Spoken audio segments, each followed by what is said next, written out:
¿Por qué no has cantado nunca en castellano, Luis? Porque la gente dice, y somos conscientes de eso, que si hubieses cantado en castellano, te hubieses comido el mundo. Hubiera hecho un carrerón. Hubieses hecho un carrerón. Hay un primer motivo que es artístico. O sea, el catalán es una lengua que fonéticamente te permite encontrar pequeños entresijos donde expresar cosas irracionales. Después hay motivos políticos, ¿no? Yo empecé durante el franquismo, era una manera de hacer la puñeta sin tener que hacer ninguna declaración. Uno cantaba catalán y ya sabía que le iban a dar o que estaba dando. Después yo pertenezco a una cultura pequeñita, de 10 millones de personas, y me encanta pensar en un mundo donde las culturas pequeñas tienen poco espacio. Cada día las culturas son más industriales.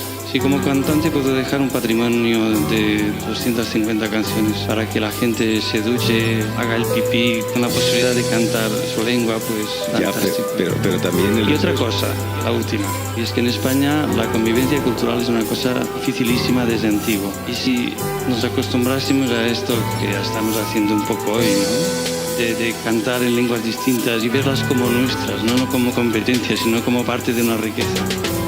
Seguramente ya seríamos distintos y la mitad de los problemas no los sufriríamos. Y mira, yo te propongo una cosa.